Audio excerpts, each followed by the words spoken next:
무리가 소리를 높여 부를 것이며 여호와의 위엄으로 말미암아 바다에서부터 크게 외치리니 그러므로 너희가 동방에서 여호와를 영화롭게 하며 바다 모든 섬에서 이스라엘의 하나님 여호와 이름을 영화롭게 할 것이라.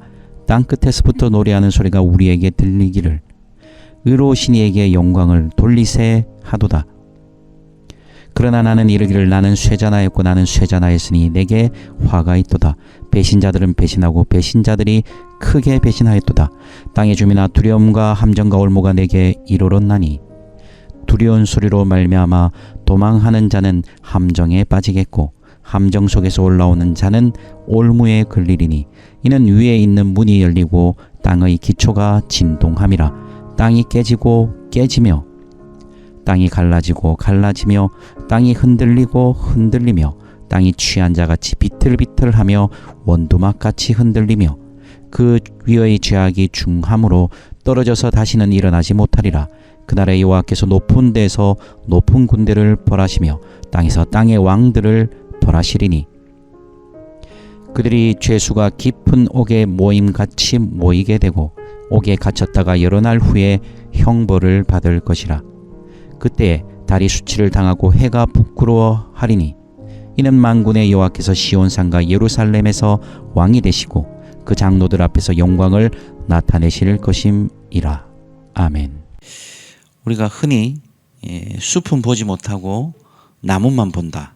아니면 코끼리 전체를 보지 못하고 코끼리 다리나 코끼리 꼬리만 만져서 전체적인 조망을 보지 못해서 이 자기가 보는 것만 보는 것에 대한 풍자와 이 여러 가지 이야기들을 합니다. 그래서 요즘 유행하는 말로 빅피처라고 하죠. 큰 그림을 보는 것. 우리 신앙의 이 발걸음, 우리 믿음의 여정에 있어서 이 큰 그림, 이 하나님께서 보시는 시야, 하나님께서 보시는 관점으로 우리의 인생과 우리의 삶을 보는 것, 이 참으로 중요하다는 생각을 합니다. 아니, 참으로 중요한 것이 아니라 그것이 없으면 사실은 예수를 믿는다고 말하면서도 예수를 믿는 것인지 다른 것을 믿는 것인지 헷갈리게 할 때가 참 많죠. 그래서 큰 그림, 즉 하나님 나라의 조망, 하나님 나라가 뭔가, 그래서 큰 그림을 대망하고 하나님의 관점으로 세상을 보지 않으면 항상 이 단견, 좁게만 보는 인생을 살다 보니까 그저 걱정하는 것이 뭡니까? 오늘 무엇을 먹을까? 내일 무엇을 먹을까? 무엇을 입을까? 무엇을 내가 가지고 살까? 그런 단견의 인생에 우리 인생을 전부 소진합니다. 열심히 살지요. 열심히 사는 것은 한국 사람의 특징이기도 하고 우리가 열심히 살지만 단견, 큰 그림을 보지 못하는 그냥 열심히만 사는 인생. 그것도 신앙에서도 열심히만 교회 다니고 열심히 봉사하고 열심히 저처럼 어쩌면 목사가 될 수도 있고 뭐 여러 가지 열심은 있지만 큰 그림을 보지 못하니까 항상 다른 길로 가는 경우가 많습니다. 그래서 저는 우리가 이런 이사야 선지서를 읽어가면서 하나님의 관점을 좀 배웠으면 좋겠다. 하나님께서 계속 열방의 모든 나라와 민족들을 벌하시고 계속적으로 그 나라에 대한 통치권들을 선포하십니다. 물론 그것이 이스라엘 하나님의 백성이 의지하지 말아야 될 것에 대한 하나님의 심판이기도 하지만 하나님께서 계속 이스라엘에게 무엇을 보여줍니까? 너희가 두려워하는 아수르, 바벨론, 수많은 적들 그 모든 나라와 민족이 바로 내 발 아래 있고 내 통치권 아래 있다. 하나님의 관점, 하나님의 시야로 좀 봐라 라고 말씀하시지만 보지 못합니다. 오늘 본문에 보면 14절에 보십시오. 무리가 소리를 높여 부를 것이며 여호와의 위엄으로 말미암아 바다에서부터 크게 외치리니. 그냥 이걸 보면 찬양하네. 그냥 우리는 이런 식으로 지나가 버리는 것이죠. 이것이 우리가 어제 묵상 본문이었던 24장 1절부터 13절에 보면 어떤 내용이 나오냐면 노래가 끊어지고 기쁨이 끊어지는 것에 대한 설명이 있습니다. 노래가 그쳐져요. 기쁨을 발할 수가 없습니다. 모든 이 심판 앞에 이 많은 사람들의 희락과 즐거움들이 끊어져 버리고 소멸됩니다. 사람들이 침묵하게 되고 그 슬픔과 좌절과 두려움 속에 빠지게 되죠. 그런데 오늘 14절에 보니까 무리가 소리를 높여 부르는데 외치고 환호하고 기뻐하더라는 것이죠. 이거 뭐죠? 하나님의 심판이 있는데 어떤 사람은 노래를 그치고 노래를 기쁨이 다 사라졌는데 오늘 이 14절에 보니까 어떤 무리들, 이 하나님의 사람들은 뭐 하는 것입니까? 여호와의 위엄으로 말미암아 바다에서부터 크게 외친다. 예, 그들은 기쁨과 환호가 있습니다. 심판이 있는데 그들은 그 가운데서 외칩니다. 15절, 16절에 보면 계속 뭐라고 얘기합니까? 하나님을 영화롭게 하자. 하나님이 영화로우시다. 그래서 16절에도 보면 의로우신 이에게 영광을 돌리세. 노래하는 소리가 온 땅에 가득합니다. 땅 끝에서부터 노래하는 소리가 들리는 것이죠. 이것이 어떻게 일어나는 일입니까? 그냥 단순히 조금 삘 받은 사람, 조금 우리말로 하면 조금 은혜 좀 받아갖고 찬양했겠지. 이것이 아닌 것이죠. 이사야는 우리에게 조망, 즉 하나님은 우리에게 이사야를 통해서 하나님 나라의 조망을 보여주고 계신 것이죠. 관점, 무엇을 보고 무엇을 생각하고 무엇을 판단해야 되는가. 왜 어떤 이들은 슬픔과 근심 가운데 기쁨의 노래를 그치고 어떤 이들은 이렇게 기쁨의 노래를 바라나. 바로 무엇입니까? 하나님 나라의 영광을 구하는 사람들은 하나님의 심판 앞에서 뭐 하고 있는 것이죠? 기뻐하고 있는 것입니다. 우리가 흔히 이제 요한계시록 이렇게 사람들이 읽기를 두려워하고 제가 자주 계속 말씀드린다면은 요한계시록 같은 이 성경 복된 말씀을 꼭 읽어라. 제발 읽어라. 왜 요한계시록 읽으면 왜 힘들어하냐면 막 그게 보면 심판 일곱인 일곱 나팔 쌩 난리거든요. 깨지고 무너지고 도망가고 죽고 이거 이 뭐고 이렇게 되잖아요. 근데 그게 보면 요한계시록은 그런 심판이 핵심이 아니라 그 심판 속에서도 여전히 기뻐하고 환호하고 하나님의 이름을 찬양하는 하나님의 백성들의 핵심인 거죠. 교회의 승리, 교회 하나님의 위로와 격려가 요한계시록에 다 담겨 있거든요. 근데 앉아서 우리가 늘 하는, 죄송합니다, 아침부터 꼬라지가 뭐냐면 그 요한계시록 보면서 엄마 무서워, 이거 어떻게 하지? 이것만 하고 있는 것이죠. 즉 하나님 나라의 조망을 가지지 못하니까 요한계시록의 풍성을 다 잊어버린 것이죠. 오늘도 이사야 24장의 말씀에서 하나님의 백성들이 하나님을 계속 영화롭다고 얘기합니다. 조망이 없으니까, 관점이 없으니까 뭐하노 아들, 그냥 그런 사람들이 하는가 보지. 그게 아니라 하나님의 심판이 지금 급격하게 행해지고 아수르와 바벨론을 통해서 이 놀라운 하나님의 역사가 막 진행될 때 사람들은 두려워하고 소리 지르고 공포와 두려움에 잠겨있지만 하나님의 백성들은 여전히 굳건히 발을 디디고 서서 하나님은 영화로우시다 찬양하는 것이죠. 오늘 우리의 삶에는 어떻게 적용할 수 있을까요? 오늘 우리의 인생의 현실은 잘 변하지 않습니다. 살아보니 그렇더라고요. 잘 변하지 않습니다.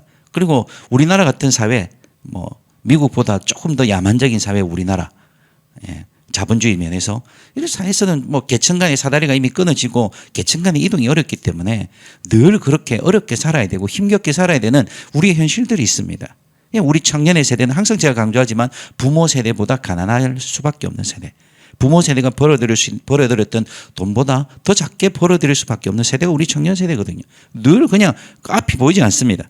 그러면 거기서 끝인가요? 거기서 설망하고 슬퍼하고 울고 에이 이놈의 세상, 에이 더러운 세상 하고 욕하고 말 것인가요? 그러면서 조금 위로받고 위안받기 위해서 교회 와서 조금 우리 예배 드리고 그런 건가요? 아닌 것이죠. 하나님의 관점으로 하나님의 영광이, 하나님의 위엄이, 하나님의 행하심이 무엇인지 볼 수 있는 자들은 이 슬픔, 두려움, 절망, 불안이 많은 세상 속에서도 굳건하게 하나님을 향한 기대, 하나님을 향한 거룩한 갈망들이 있기 때문에 기쁨이 소리 높여 하나님을 찬양할 수 있는 것입니다. 그러면서 동시에 이사야는 이 16절 후반부에 보면 이렇게 나옵니다. 그러나 나는 이르기를 나는 쇠자나였고 나는 쇠자나였으니 내게 화가 있도다. 오늘 본문에 보면 계속 반복되는 단어들이 있습니다. 앞에서도 영화롭게라고 했죠. 그런데 또 이사야가 또 뭐라고 했냐면 나는 쇠자나고 쇠자나고, 뒤에도 보면 배신하고 계속 이제 반복되는 단어는 왜 그러냐면 강조입니다. 이것이 그만큼 격앙되어 있거나 아니면 굉장히 중요하거나 어떤 이사야의 감정을 그대로 전달하거나 생생하게 하나님 뜻을 전달하기 위해서 계속 강조하는 건데, 쇠잔하고 쇠잔하였다는 말은 굉장히 슬프다는 것입니다. 왜 슬픈가? 앞에서는 기뻐한다고 갑자기 왜 슬프죠? 그것은 왜 그가 슬퍼하느냐 하면 뒤에 나오는 배신자들은 배신하고 배신자들이 크게 배신하였기 때문입니다. 무슨 말이냐면 하나님의 영광을 바라볼 때는 안에 기쁨이 있어요. 하나님의 위험을 바라볼 때는 안에서 환호가 일어납니다. 기대합니다. 갈망합니다. 결국 우리가 이기고 하나님께서 이길 것이다. 하나님께서 우리를 통해서 승리하신다는 이 확신과 이 놀라운 믿음의 그 소망이 있기 때문에 기쁨이 생겨요. 그러나 우리의 현실을 바라보니까 어떻습니까? 여전히 이 땅의 슬픔과 좌절과 두려움이 가득하다는 것이죠. 나의 문제가 아니라 이 땅이 여전히 슬픔의 땅이 들어가는 것이죠. 그래서 우리 하나님의 백성들 항상 이 두 가지의 자세가 중요합니다. 발로 밟고 있는 이 우리가 이 땅의 자세로는 뭡니까? 이 땅의 슬픔을 같이 끌어안을 수 있는 이 선지자의 마음이 필요한 것이고요. 또 우리는 눈을 들어 땅은 발에 있지만 발은 땅에 있지만 새벽이니까 헷갈리네요. 발은 땅에 있지만 우리의 눈은 하늘을 보기 때문에 우리 안에 뭐가 있습니까? 하나님 나라에 대한 기대, 내 삶을 통해서 역사하시고 마침내 이기실 하나님, 마침내 승리하실 하나님을 바라보며 우리 안에 기쁨과 환호가 있는 것입니다. 이 두 가지가 같이 가야 건강한 하나님의 백성으로서의 삶을 살아갈 수 있습니다. 눈물은 밑으로 흐르고 소망은 위로 흐르고, 그래서 항상 눈물을 가득 우리의 삶에 이 배신자들, 변절하는 사람들, 여전히 악을 행하고 이 불평등의 사회, 양극화의 사회, 이 뭔가 미쳐 돌아가는 같은 세상, 뭔가 이상한 세상, 성적인 문란에서부터 이게 세상이 도대체 어떻게 되는 것인지 하는 이 세상을 바라며 썩어 빠진 세상이라고 욕하는 것이 아니라 쇠잔하며 슬퍼하며 이 땅으로 해서 중보할 뿐 아니라 결국에는 이 땅에서 하나님이 승리하실 것이고, 아니 지금도 하나님은 하나님이 나를 통해서 하나님의 그 위엄을 드러내고 계신다는 그 소망으로 기뻐하는 것, 이것이 하나님의 백성들의 두 가지 중요한 자세인 것입니다. 하나님의 심판 앞에서 그런데 어떤 사람들은 이런 사람들이 나옵니다. 18절 보십시오. 두려운 소리로 말미암아 도망하는 자. 하나님의 심판과 하나님의 나라, 하나님의 통치가 있는데 이런 사람들은 뭐죠? 두려워 도망합니다. 이것은 불신자를 얘기하는 게 아닙니다. 그냥 단순히 여기서 이건 불신자네 이렇게 설명하면 굉장히 쉽죠.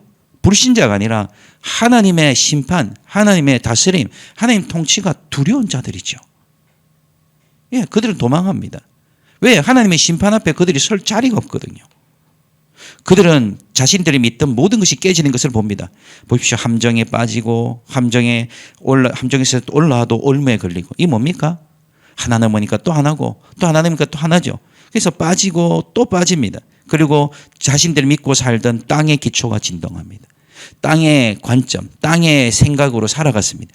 그들은 하늘을 볼 줄 모릅니다. 하나님의 위엄을 볼 줄 모르고 하나님의 영광에 별로 관심이 없어요. 그건 땅이에요. 땅의 관점, 땅의 시선, 땅만 바라보고 사는 거죠. 근데 다 깨집니다. 자, 18절에 땅의 기초가 진동합니다. 19절에 또 보십시오. 땅이 깨지고 땅이 갈라지고 흔들리고 왜 이렇게 표현할까요? 진짜 그들이 믿고 있던 그 모든 것이 와장창 무너져 내리기 때문에. 두 번이나 계속 반복합니다. 그래서 뒤에도 20절에 땅이 취한 자같이 비틀비틀하고 흔들흔들하고 결국엔 어떻게 된다? 그 죄악이 중함으로 다시는 일어나지 못하리라. 이 하나님의 심판 앞에 두려운 자들. 예전에 그런 일이 있었다죠. 미국에서 팩트 체크는 안 해봤습니다. 예화로 많이 돌던데 저명한 사람 100사람인가에게 나는 네가 무엇을 한지 알고 있다. 이렇게 편지를 보냈더니 몇 명은 자살하고 몇 명은 그 자리에서 은퇴하고 아무것도 안 했는데 나는 네가 한 일을 알고 있다. 그 말 한마디에 그냥 와장창 내려서 그냥 죽은 사람도 있고 도망가는 사람도 있고 난리가 났다는 거죠. 왜? 하나님의 심판이 너무 두렵기 때문에. 이제 드러났다는 거예요. 우리가 예수쟁이라는 껍데기만 이렇게 뒤집어 쓰고 살다가 하나님의 심판 앞에 그냥 단순히 너 예수 안 믿지 이런 문제가 아니라 하나님의 영광을 바라지도 않고 하나님의 위엄을 구하지도 않고 땅의 관점으로 땅의 생각으로 땅의 제국의 가치로 열심히 살다가 하나님의 심판 앞에 있으면 우리 어떻게 할까요? 주여 내가 이렇게 행했습니다 할까요? 다 도망갈 겁니다. 왜? 지금도 하나님의 영광과 하나님의 임재가 내 삶에 끌어오는데 여전히 땅의 관점, 땅의 제국의 생각으로 살아가는데 도망가죠. 다 흔들려 버립니다. 우리 삶을 하나님 흔들어 버리신다니까요. 흔들리고 깨지고 뒤집어 엎어 버리십니다. 우리에 대한 위협이 아니라 하나님은 우리에게 대해서 깨어나라고 정신 차리라고 얘기하시는 겁니다. 하나님이 위협하지 않으십니다. 너 확 그냥 조져 부른다. 이게 아닙니다.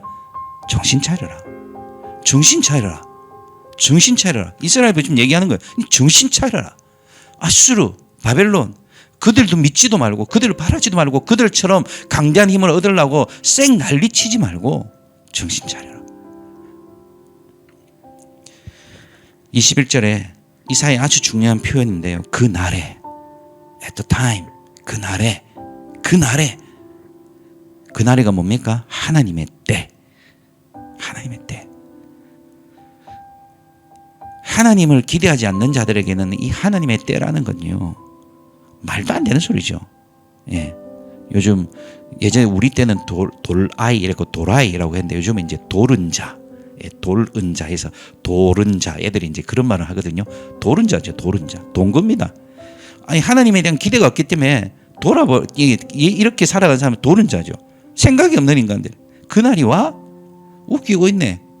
이렇게 생각하죠. 그러나 하나님의 백성, 하나님의 영광을 이렇게 기다리고 하나님의 영광을 찬양한 자들에게는 이 그날, 하나님의 때가 뭡니까? 소망이죠.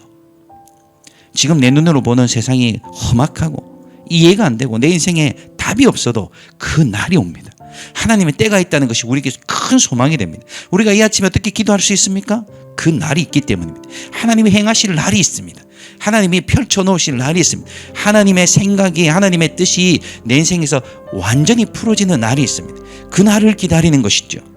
지금 내 눈으로는 이해가 안 되고 내 귀로 들리는, 내가 귀로 인식하는 이 세상은 도무지 감당이 안 되고 내가 몸으로 느끼는 이 세상이 참으로 떨릴지라도 우리가 믿는 것은 뭡니까? 그 날, 하나님의 때, 하나님이 카이로스를 믿습니다. 그때 무슨 일이 일어납니까? 하나님이 벌하시고 하나님이 심판하시고 하나님이 모든 것들을 뭐합니까? 해체시켜버리고 모든 것들 위에 왕으로, 23절에 보면 만군의 여호와께서 시온산과 예루살렘에서 왕이 되시고 그 영광을 나타낼 것입니다.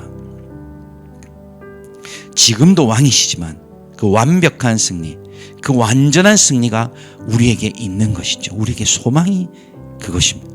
지금 당장 우리의 자식이 잘 되고 지금 당장 어떤 문제가 해결되고 지금 당장 어떤 사건들이 처리되는 것, 그것도 놀라운 것이죠. 하나님은 충분히 우리를 그렇게 하기를 원하십니다. 그런데 우리의 진정한 소망은 그 문제, 단견으로 자꾸 그 문제가 아니라 뭡니까? 더 큰 그림, 하나님의 때, 하나님의 때, 하나님의 때. 그래서 시므온이 수십 년을 기다려서 예수님이 예루살렘에 왔을 때 아기 때, 아기 때 라틴어로 이렇게 외쳤습니다. 능쿠 디미티스. 그게 뭔 말이냐면 내가 이제 죽어도 여한이 없다. 왜요? 그는 단견의 인생을 살지 않았거든요. 수십 년을 그의 인생을 걸어서 이 메시아를 기다렸는데 자신의 눈앞에 아기로 오신 예수님을 보자마자 그는 이제 죽어도 여한이 없다. 이게 우리 인생 아니겠습니까? 그저 단견으로 오늘 이 문제 어떻게 해결 안 되면 큰일 날까 봐, 오늘 저 문제가 해결 안 되면 그냥 내 인생 끝날까 봐 두려워 발발발 떨면서 사는 인생이 아니라 오늘 이 이사야처럼 큰 그림, 빅피처, 그 나를 보며 하나님의 영광을 보면서 걸어가며 찬양하지만 또 동시에 뭡니까? 이 땅의 슬픔을 끌어안고 기도하며 하나님 이 땅을 회복하여 달라고 하나님 앞에 부르짖는 인생, 그게 진짜 인생다운 인생 아닐까 저는 생각합니다. 오늘 이 아침에 우리는 이렇게 다짐했으면 좋겠습니다. 하나님, 하나님과 함께 영광의 자리에 서는 것, 하나님의 행하실 그 영광을 바라보고 살게 하여 주시옵소서. 또 동시에 승리의 결말을 알기에 오늘 이 땅의 슬픔과 아픔들을 끌어안고 중보하며 기도하는 눈물의 인생이 되게 하여 주시옵소서. 그저 내가 원하는 거, 내 욕망을 실현하고 그것을 충실하게 만들어내기 위해서 발버둥치는 단견의 인생이 아니라 하나님의 날, 그 날을 바라보고 살며 이 땅에서 함께 걸어가는 백성들과 함께 기도하며 눈물로 이 땅을 축복하는 인생을 살게 하여 주시옵소서라고 기도하는 이 아침이 되기를 원합니다. 함께 기도하겠습니다. 하나님, 땅 끝에서부터 노래하는 소리, 하나님에게 영광을 돌리세. 이것이 우리에게 얼마나 큰 소망인지, 하나님의 때가, 하나님의 날이, 하나님의 그 타이밍이 우리 인생에 다가오고 있음을 기다리며, 또한 하늘을 볼 뿐 아니라 이 땅의 슬픔을 놓고 이사야처럼 기도할 수 있는, 눈물로 아버지 이 땅을 축복할 수 있는 우리 인생이 되게 하여 주시옵소서. 단견의 인생으로 아버지 그저 앞에 것만 바라보며 그저 내 문제, 내 상황, 내 감정만이 모든 것이 되어 그거 하나 처리하고 나면 또 다른 문제에 또 몰입하고, 그런 단견 아버지 짧은 인생이 아니라 하나님 나라의 그 큰 그림을 바라보며 그것이 인생의 소망이 되고 정말 내 인생이 기쁨이 되는 우리 인생들이 되게 하여 주시옵소서. 이 시간에는 기도합니다. 기도하는 제목들마다 하나님의 뜻이 이루어지는 것을 갈망하고 갈구하오니 주여 주의 뜻대로 응답하여 주시옵소서. 감사하며 우리 주 예수 그리스도의 이름으로 기도하옵나이다. 아멘.